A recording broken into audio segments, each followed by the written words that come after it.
자, 이렇게 외부 충격이 지금 일상화된 시대로 우리는 이미 진입했어요. 이거 봐보세요, 여러분들이요. 자, 우리나라가 외부 충격이요. 외부 충격이, 과거의 외부 충격 한번 봐보세요.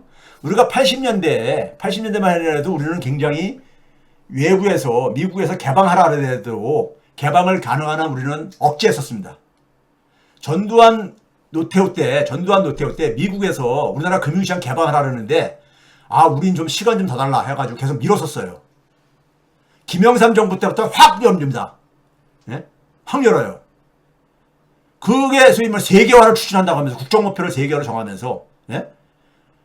신한국 건설, 뭐 이런 교훈을 내세웠으면서 성장률이 그러니까는 2%포인트 이상 그러니까 뚝 떨어집니다. 그리고 그 결과가 외환위기로 나오죠. 그러니까 세계화 충격으로 2%포인트 이상이 뚝 떨어지게 됐고요. 예? 한 2.6%, 2.7%포인트 정도 떨어졌고요. 그 다음에 외환위기로 인해가지고 또 얼마가 떨어집니까? 2.6%포인트 또 떨어지잖아. 예? 외환위기 이후부터 한 10년간 동안. 1998년도부터 김대중 노무현 정권 때 5%로 뚝 떨어진단 말이에요. 연평균 성장률이요. 정확하게 2.6%포인트가 뚝 떨어진 거예요. 2.7%포인트가. 앞에랑 거의 비슷하죠. 그러고 나서 그 이후에 10년. 금융위기 이후 10년. 금융위기 이후 10년에 3.29%로 뚝 떨어집니다. 예? 거의 2%포인트 가깝게. 그러니까 10년에 한 번씩 외부 충격이 올 때마다 2%포인트씩 뚝뚝 떨어진 거야. 계단식으로 내려간 거야. 근데 그 이후에, 금융위기 이후에는 뭡니까? 팬데믹 충격이잖아. 지난 5년 동안의 팬데믹 충격에서는요, 1%포인트 떨어졌습니다. 1%포인트로. 또 2%가 떨어진 거야, 그러니까. 외부 충격 때마다 2%포인트씩 쭉쭉쭉 떨어졌어요. 근데 최근 6년 동안은, 과거에는 한 10년에 한 번씩 떨어졌는데, 최근은 얼마입니까요? 최근은 우리가 2023년도부터 1%로 떨어졌잖아요. 18년에서 23년 빼게 되면 5년이잖아. 5년 만에 그러니까는 3%대에서 1% 내려온 거예요. 그 이전에는 10년이 걸렸는데. 예? 10년 걸렸는데. 왜 그렇습니까요? 최근 5년간에는 충격이 더 자주 일어났잖아. 충격이. 연속 충격이 일어났잖아요. 아까 앞에서 얘기했듯이요. 예? 이게 대의존적인 성장 방식에 갖고 있는 밝은 면도 있지만 암인 겁니다. 내수가 취약하다 보니까는 외부 충격 때마다 이렇게 팍팍팍 떨어지는 거야. 예? 외부 충격 때마다. 우리나라가 성장률 하락 속도가 제일 빨라요. 예? 구조가 이렇게 돼 있어요. 구조가. 이걸 이재명 정부가 이해 못하면요. 이재명 정부 5년 동안에 남는 건 진짜 코스피 5초뿐이 없습니다. 이거 이해 못하시면은. 자, 봐보세요. 연평균 성장률이 2023년에 1%, 23년 이후에 1.5% 떨어지잖아요. 예? 2019년 이후를 다 계산해도 1.9%입니다. 예? 그러니까 연속 충격으로 이게 성장률 추락이 빨라지는 거야. 팬데믹 이후에는 연속 충격이 어떤 겁니까? 팬데믹이 일어났죠? 그 다음에 뭐가 일어났습니까? 반러 탈중국, 공급망 충격이 일어났죠? 그러고 나서 뭐가 일어납니까? 관세 충격, 그 다음에 이란 전쟁 충격. 최근 5년 동안에 우리한테는 과거로 생각하면은 한 10년에 한 번씩 일어날 수 있는 그런 거대한 사건들이 거의 그냥 1, 2년에 한 번씩 일어나는 거예요, 지금요. 1, 2년에 한 번씩. 그러니까 당연히 성장률 추락 속도도 빨라지죠. 그 빨라진 결과가 지난 5년 이상 동안에 서민 가게가 그러니까 좀비가 된 겁니다. 그 결과가 서민 가게가 좀비가 된 거야. 서민 가게 좀비의 원인이 이해되십니까? 여러분들, 이제요? 그러니까 세계 평균보다 더 떨어지게 된다니까. 예? 세계 평균보다도요. 그러니까 우리가 예를 들어서 지난 5년간 이게 딱 떨어져요. 과거에 팬데믹 이전에는 세계 성장률보다 평균 성장률이 한 86% 됐었어. 근데 팬데믹 이후에는 66%로 20%포인트나 차이 나죠. 지금 뭐냐면 우리나라가 세계 평균보다 성장률의 하락 속도가 빠르다는 거예요. 전체 하락 속도보다도요. 예? 빠르다는 겁니다. 그러니까 우리나라가 계속 굉장히 빠른 이유가 뭐냐? 우리나라 구조적인 문제인 거예요. 내수가 취약한 거야. 내수가 취약한 거야. 그러니까 대외적인 충격이 올 때마다 뚝 떨어지죠. 여기 봐보세요. 서민소득이 붕괴되고 내수 붕괴가 거의 이게 공진화 같이 움직여 왔다 이거예요. 그럼 가계소비 강화 없이 내수 강화되는 겁니까? 이건 불가능한 거잖아요. 지역경제 살릴 수 있어요? 균형 발전 될 수 있어요? 안 돼요. 예? 가계소비 강화 없이 어떻게 하면 되는 겁니까? 그럼 내수 강화 없이 성장률 개선? 불가능하잖아요. 이건 수치가 그대로 보여주는 거잖아요. 여기에 무슨 더 말이 필요합니까? 자, 그 결과가 뭐예요? 고용 악화입니다. 전체 일자리, 팬데믹 전 6년하고 팬데믹 이후 6년하고 전체 취업자 증가하고도 떨어집니다. 근데 이 당시에 전체 취업자 증가 속에서 대부분은 뭡니까요? 팬데믹 이후에는 고령층입니다. 예? 오른쪽에 저 맨 밑에 보게 되면은 전체 취업자, 지난 6년 동안의 전체 취업자 증가의 거의 100%가 65세 이상 취업자 증가예요. 청년층을 줄어들고, 그렇죠? 이 결과야, 이게요. 성장률이 이렇게 떨어지니까는, 가계소득이 됐으니까는요. 이거 봐보세요.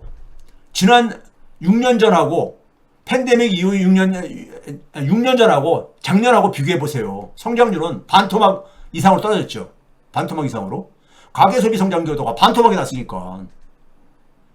전체 물가를 봐보세요. 전체 물가는 더 증가했죠. 근데 특히 뭐냐면 식료품 물가가 그 전에는 6년 전에는 식료품 물가는 그래도 마이너스였었어. 예? 그 당시 저물가가 지속됐으니까요.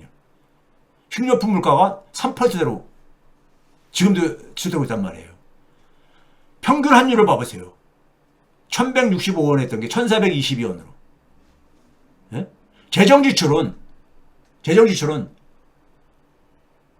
2019년에도 많이 늘렸었어요. 왜 그러냐면 2019년도에 성장률이 뚝 떨어집니다. 2.3%로요. 2018년까지도 3%였었거든. 문재인 정부에서 그러니까 위기가 오기 시작한 게 2019년이에요. 팬데믹 전해입니다. 예? 그래서 재정 지출을 확 늘려요. 재정 지출을 늘렸는데 그 당시에 재정 지출을 41조를 더 늘립니다. 작년에 늘린 게 46조예요. 경제 규모는 더 커졌는데, 훨씬 많이 커졌는데. 그러니까 GDP 대비로 증가율로 보게 되면 2019년도가 12%나 증가했었어요. 확장 재정을 했었죠. 예? 작년엔 7% 정도 증가한 거야. 예? 그럼에도 불구하고 2%로 내려앉은 거예요. 3%대 있던 게. 그러면 지금 이런 방식으로 똑같은 방식으로 재정 지출을 늘려봤자 성장률 못 끌어올려요. 못 끌어올립니다.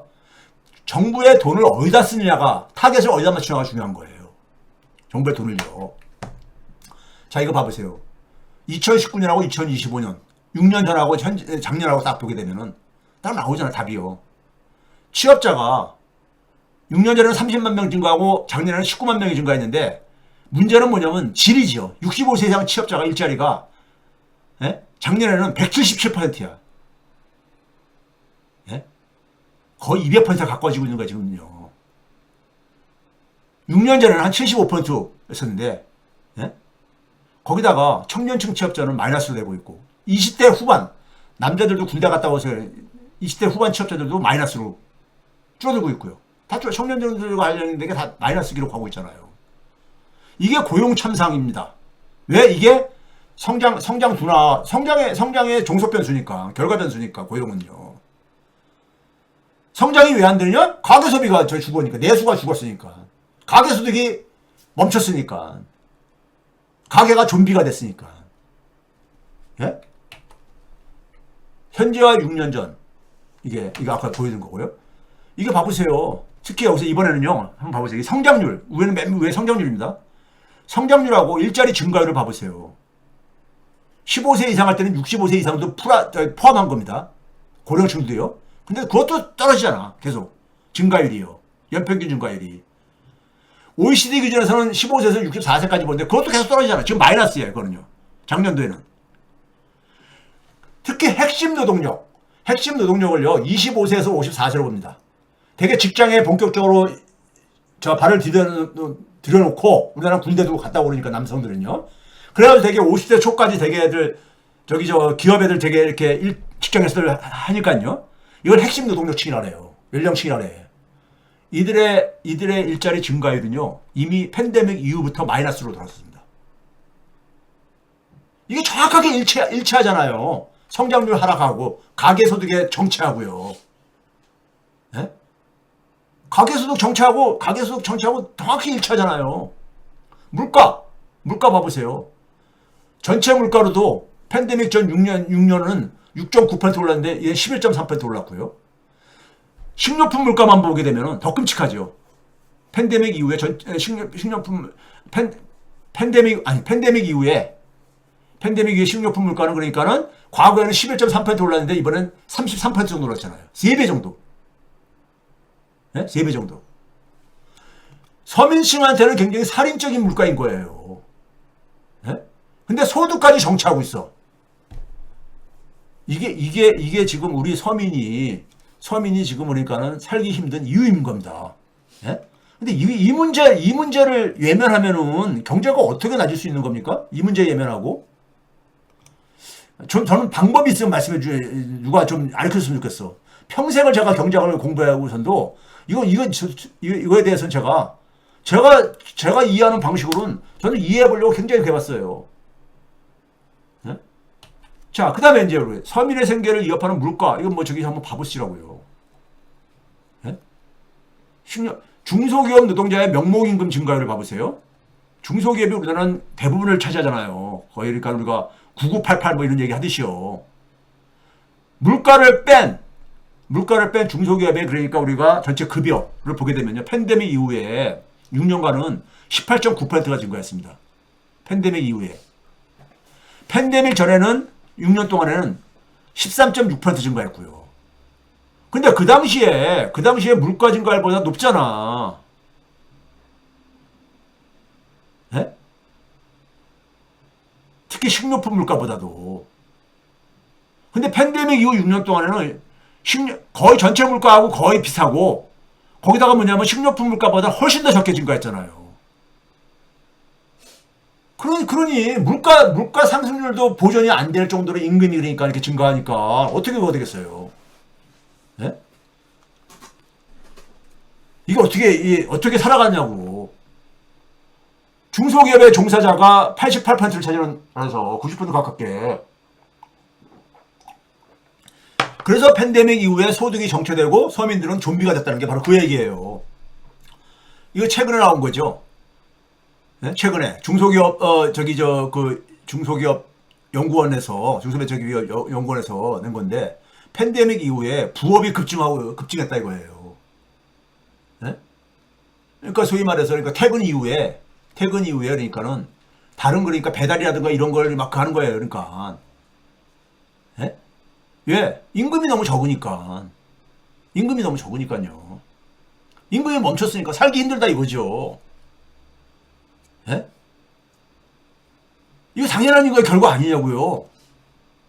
근데 이 문제를 외면하고 무슨 해결 방법이 있는 겁니까? 이거 외면하고요. 예? 지금까지 얘기는 거의 명료하지 않아요? 명료하지 않냐고요. 제가 지금 게시판이 좀 이렇게 꺼져가지고 다시 지금 인터넷이 끊어졌어가지고 다시 이 채팅창을 좀 열려고 좀 가고 있습니다. 제가 있는 이 룸이 좀 인터넷하고 좀 그래가지고. 자, 지금 이 상황이에요. 다시 이야기해. 이거 명료하지 않냐고요. 거기다가 이거 봐보세요.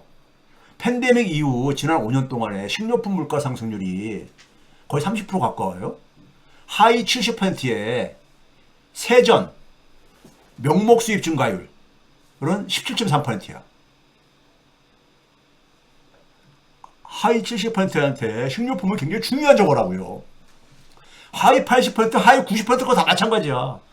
상위 그러니까 한 3, 4% 빼놓고는요, 다들 이렇게 힘들어요. 이게 현실이야, 지금. 저만 경고한다고요? 이거 어떻게 이게 아니 이거는 체감하고 있는 거잖아. 일반 서민들이요. 이걸 어떻게 외면하고 제가 계속해서 제가 저 실드만 칠 수 있어요. 예?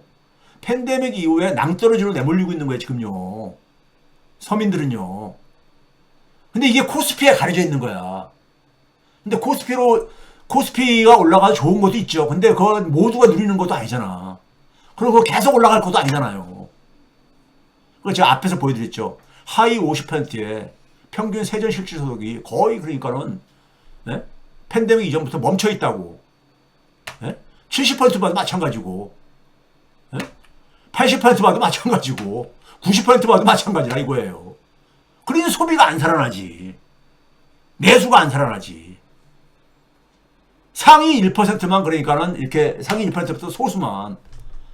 그래서 결론은 뭡니까? 서민소득 강화 없이 그냥 예산만 더 많이 편성을 해가지고 하는 거는 이거 엄발의 오줌 누기예요. 그리고 일회성 그렇게 지원책, 유가 지원책, 이거 엄발의 오줌 누기죠.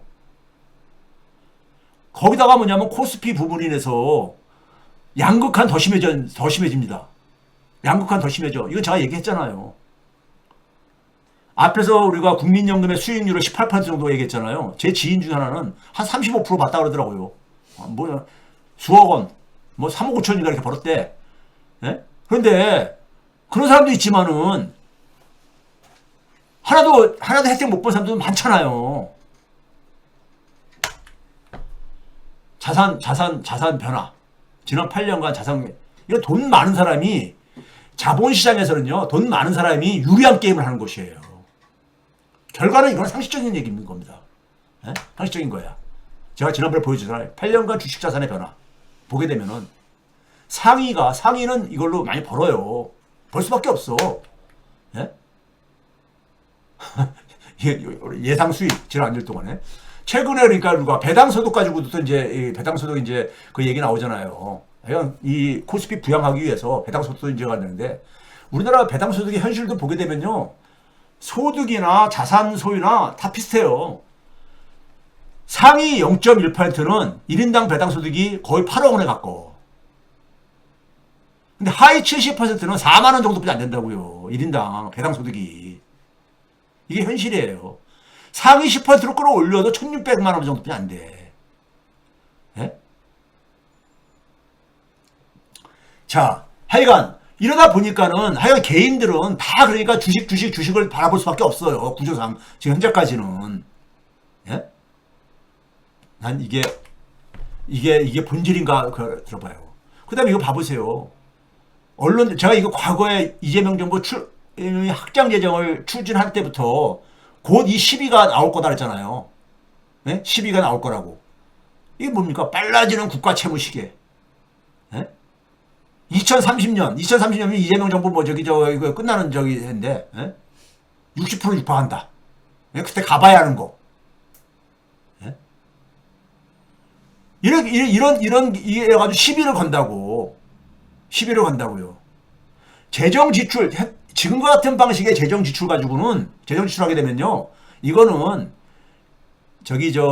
기재부하고요, 재정 관료들하고, 그 다음에 국회에서 다 자기들끼리 그러니까는, 우리나라의 그 이해관계에 따라서 다 이게 배분되어지고, 서민들 소득 강화에는 거의 연결 안 되져요.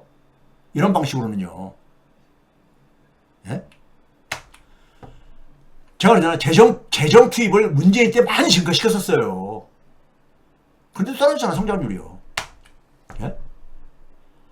국가 채무 증가를 봐보세요. 팬데믹 이후에 GDP 대비로 2배 이상 증가했어. 빨라지고 있는 거지. 빨라지고 있는 거야. 예? 앞에서도 얘기했듯이요. 이거 봐보세요. 국세가 이렇게 증가하지만은 재정 적자가 계속 증가하고 있잖아. 재정 적자가요. 만성화되고 있잖아요. 왜 그런 겁니까요? 이 국세 수익까지 부족하다는 얘기야. 부족하다는 얘기예요. 자, 그래 조세 개혁이 필요하다는 얘기가 그런 점에서요. 조세 개혁 없이 재정 적자 지속되고 국가 채무 빠르게 증가하는 거 계속 된다고요.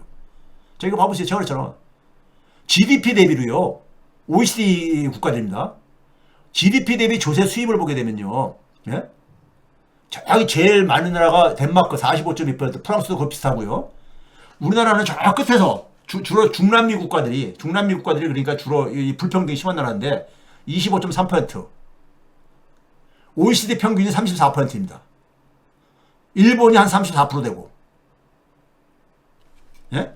우리나라는 조세 수입이 너무 적은 거야, 기본적으로요. 예? 적은 거야. 왜 근데 적으냐? 문제는 제가 이거 여러 번 얘기했죠. 개인 소득세율로 보게 되면 우리나라가 굉장히 상위권입니다. 네덜란드하고 비슷해. 네덜란드 똑같아. 49.5% 최고 소득세율이. 그런데 제가 뭐랬던가? 거치는 그 세금액은 보게 되면은 네덜란드의 반뿐이 안 돼. 예? 이게 뭐예요, 그러니까요. 세율대로 안 걷는 거야. 세율대로 안 걷는 거야. 예? 제가 그랬잖아요. 우리나라 조세 체계가 보게 되면은 깎아주는 세금, 예? 감세, 실질적인 감세가 상위 0.1%는 1억 1,300만 원 정도 돼. 하위 50%는 100만 원 정도 깎아주고. 이거라도 깎아주면은 일반 서민들은 좋아하죠. 이것도 큰 도움이 되니까. 근데 이게 위에 거를 깎아주기 위해서 이렇게 구조를 만들어놨으니 세금을 이렇게 적게 걷으니까 세율은 잔뜩 이렇게 올려놓고, 예? 세금을 제대로 안 걷으니까는 조세 수입이 줄어들지. 조세 수입이 부족하지. 예? 자, 그런 점에서 우리가 가장 조세에서 가장 중요한 거, 우리 사회에서 가장 핵심적인 문제가 뭡니까? 예? 가계소득이 강화야. 이게 양극화의 결과로 서민들은 소득이 그러니까 멈춰있다 이거야. 이걸 할 수 있는 게 뭐예요? 자본주의 사회 속에서 재분배 개선이잖아. 그럼 조세체계를 어차피 개혁을 해야 돼. 근데 조세체계가 이게 눈 가리고 아웅식으로 해놓은 게 많다 이거예요. 굉장히 불공정하게 돼 있다 이거야. 예? 불공정하게. 서민들은 살기 힘드니까는 세율 올리는 거에 대해서 굉장히 저항이 심하죠. 지금 소득으로도 힘들어 죽겠는데 더 세금 걷어? 이게 저항이 심하죠. 근데 제 얘기는 뭐냐면 세율 더 안 올리더라도 안 올리면서 첫째는 안 올리면서 조세 체계의 불공정성을 그러니까는 혁파를 해야 되는 거죠. 예? 즉 공제를 그러니까는 저기 소득이 높은 사람들한테 집중적으로 이제 세금을 깎아주냐고. 예? 왜 깎아줘야 돼요, 그 사람들한테요? 예? 그걸로 인해서 거둘 수 있는 게 한 110조 정도 된다 했잖아요. 추가 재원이 필요할 경우에 새로운 세원을 확보해야 되는 거죠. 순서가. 먼저 불공정성을 정상화시켜야 돼. 이거를 개혁을 안 하면요. 새로운 증세를 해봤자 똑같이 그러니까 불공정성은 계속 더 확장돼야죠. 확대 재생산돼야죠. 예? 예를 들어서 지금 그러니까 우리가 부동산 거래잖아요. 국토보유세를 1%를 매기게 되면 95조가 거쳐요. 예? 95조가. 근데 이것도 그러니까는 거둔 거를 그대로 다 n분의 1로 나눠주자 이거야. 그럼 부동산 자산이 적은 사람일수록 많은 혜택을 보거든요. 제 얘기하는 게 바로 그거잖아요. 조세 체계를 그러니까 공정하게 운영하자 이거야. 국회에서 정부에서 세율을 정한 대로 다 부과하자 이거예요. 부과하게 되면은 소득세만 하더라도 110조가 더 거치고, 예? 거기에 그러니까 100조 가까운 게 또 토지 보유세로, 토지 재산세로 거칠 수가 있고, 이거를 n분의 1로 나눠주게 되면 90% 이상이 혜택을 본다니까. 특히 하위 50%는 엄청난 혜택을 봐요. 제가 그랬잖아요. OECD 평균보다 우리나라가 사회소득이 1인당 1년에 305만 원 정도 적다고. 그러니까 먼저 조세체계의 불공정성을 그러니까 혁파해야 되는 거예요. 제대로 걷어야지. 제대로 걷어야죠. 그리고 나서도 부족하면 증세를 해야 되는 거지. 증세도 가능한 세금이라는 건 기본적으로 국가 수입에 그러니까 기여하는 것도 있지만 재분배 목표도 있는 거잖아. 우리나라 자산 불평등이 굉장히 심하잖아. 하나 이거예요. 하는데 그걸 가지고 대부분 국민들이 혜택이 돌아오는 방식으로 해야지. 국토보유세 걷어가지고 n분을 나눠주자 이거예요. 그럼 90% 이상의 혜택 본다니까요. 이게 사회정의에 부합하는 거 아니에요? 네? 이렇게 정상화시키게 되면 최대 수혜자가 누구냐면 연령별로는 청소년층과 노년층입니다. 가장 소득이 적으니까. 직종으로는 임시직, 일용직, 영세 자영업자입니다. 네? 이들이 가장 그러니까 열악한 사람들이잖아. 우리 사회 속에서요. 양극화에 그러니까 피해를 보는 양극화 해소를 말로만 하면 뭐래. 아유, 난 참자. 정부가 할 일을 해야죠. 정부가 할 일을 해야지. 그러면 이걸 하게 되면 있잖아요. 우리 기초연금 주고 있잖아. 이게 지금 한 27조 정도까지 이렇게 늘어났습니다. 이거 안 줘도 돼. 이거 안 줘도요. 이거 아니 최소한 주던 것도 안 주면 또 가니까는 더 늘리지 않아도 돼. 인플레이션 따라 올리잖아 이것도요. 왜? 사회소득이 지원되는데 사회소득의 혜택을 되게 누가 보냐? 이 기초연금 받는 분들이 혜택을 보는 거야. 근데 아동수당도 마찬가지 줄 필요가 없어. 아동수당. 왜 n분의 1 주니까는 집안에 식구가 4식구인데 아이가 2명이야. 2명이 저기 1년에 한 300만 넘게씩 배급받는데 아동수당보다 훨씬 크죠. 이게 다 통합이 가능해. 통합이 가능해. 근데 앞으로 고령층이 계속 증가하잖아요. 증가하고 아동수당도 그러니까 이 저출산 문제 지원해주기 위해서 그렇게 하는 거잖아요. 근데 조세 체계를 개혁하게 되면은 재정 부담도 없이 재정 부담도 없으면서 해결이 되잖아요. 그리고 더 많이 세금 걷어가지고 가니까 재정 적자도 해결되고 국가 채무 증대도 우리가 해소되잖아요. 경제 민주화 달성되고. 그리고 이 중에서 그러니까 우리가 한 30 내지 40%를 지역화폐를 줘봐. 지역경제 다 살아나지. 이거 안 하고 지역경제 살린다? 지역의 균형 발전을 간다? 그건 구호예요. 구호.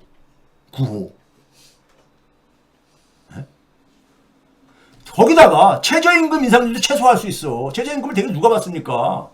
예? 영세한 소득자들, 젊은 층들이 가. 근데 이들이 가장 많이 혜택을 보거든. 사회소득 강화하면요. 그 최저임금 인상률도 거의 그러니까는 물가 상승률 정도만 해가지고 한다거나 상부가 한 5년간 그러니까 중단할 수도 있어. 새로운 소득이 지원되니까.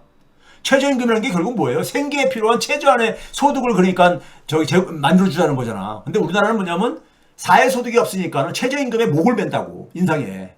노조라 이런 데서. 예? 그렇죠? 1시간 임금 가지고 그러니까 점심도 못. 근데 소상공인들이 부담스럽거든. 그 최저임금 안 올리게 되면 소상공인 부담도 완화되죠. 거기다 그 중에 일정 비율을 그러니까 지역화폐로 주게 되면 소상공인들 다 살아나죠. 왜 약자하고 약자를 그러니까 이걸 충돌시키냐고. 둘 다 혜택을 볼 수 있는 방식으로 조세 개혁하면 다 해결되는데.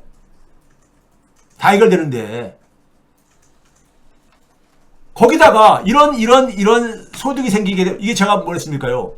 우리나라 지난 10년 동안에 보게 되면은 예? 계속해서 예상 세금이 그러니까 한 200조 정도 거칠 수 있는 거를 세금을 깎아줘가지고 100조 정도는 그러니까 깎아주고 앉아 있는데 대부분은 뭐냐면 상위 1% 안에 있는 사람들 다 혜택을 보고 앉아 있다 이거야. 이런 놈의 조세 체계가 어디 있습니까? 예? 이거 대통령이나 정치인들이 이거 해결 안 하고 무슨 정치를 한다고 그러는 거예요? 정치는 이런 걸 하는 거예요. 시장에서는 갈수록 소득이 그러니까는 격차가 커질 수밖에 없어. 왜? 돈의 힘이 지배하기 때문에. 돈이 많은 사람이 유리한 게임을 하는 곳이거든요. 돈이 많은 사람이 자식에 대한 교육비도 많이 지출할 수 있고, 예? 이게 세스파가 되잖아요. 예? 참. 그렇죠? 이게, 이 감세를 이렇게 세율을 해놓고 뒤로 이렇게 빼주니까, 세금으로.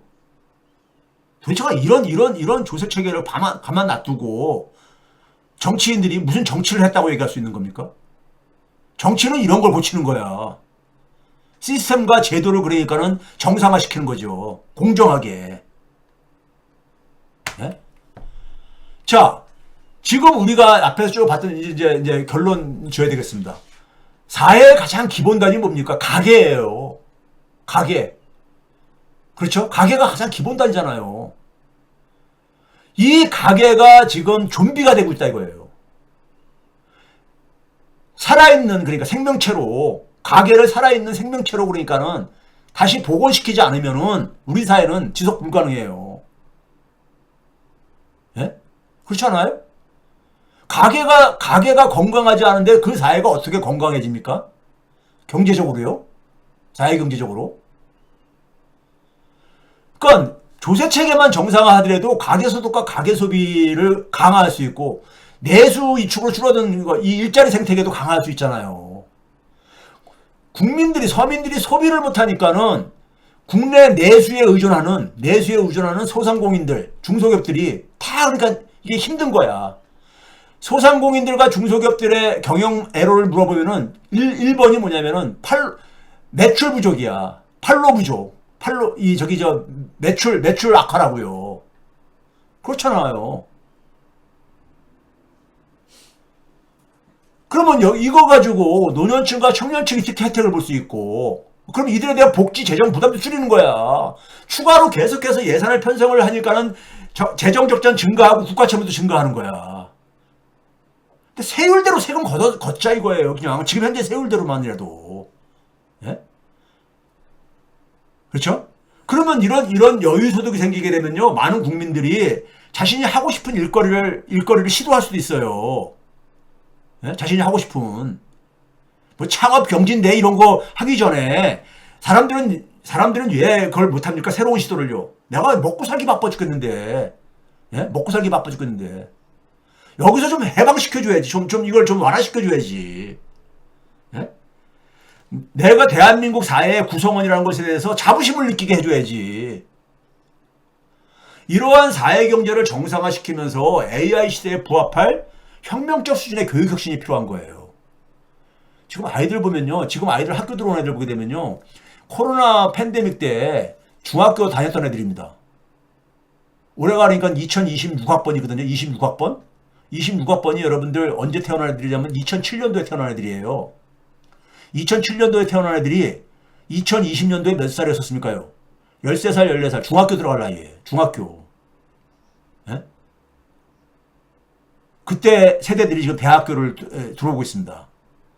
근데 얘네들은요. 얘네들은 우리 코로나 때 학교도 못 가고 디지털로 다 그랬잖아요. 예? AI 세대들이거든요.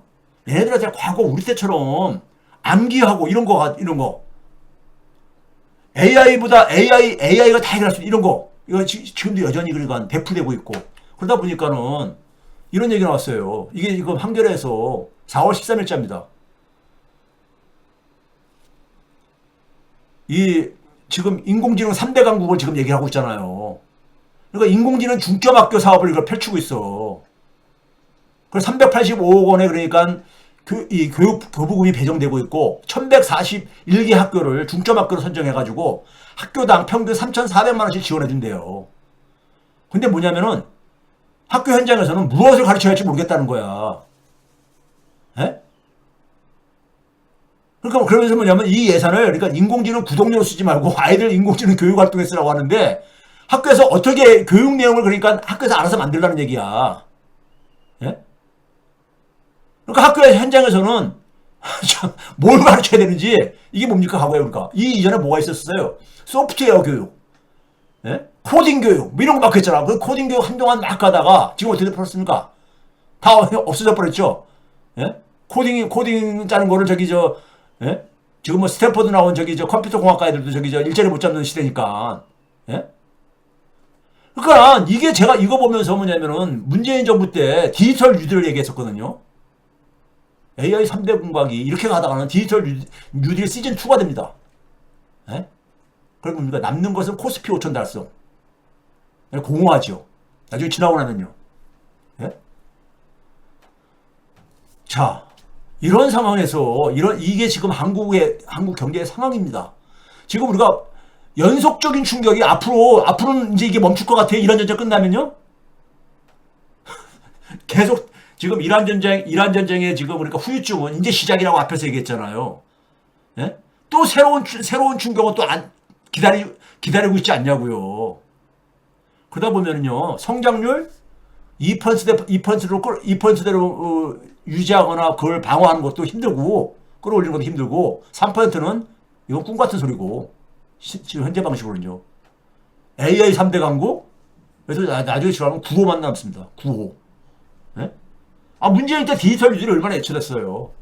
전국을 그러니까는, 예? 디지털 스쿨, 교육으로 해가지고 바꾸겠다고. 예? 자, 그런 점에서 지금 대한민국 경제에서 가장 중요한 건요. 가게가 지금 좀비가 되고 있다는 거예요. 가게가 가게가 덤비되는데 그 사회가 건강할 수가 없죠. 가게는 모든 사회의 가장 핵심단이잖아요.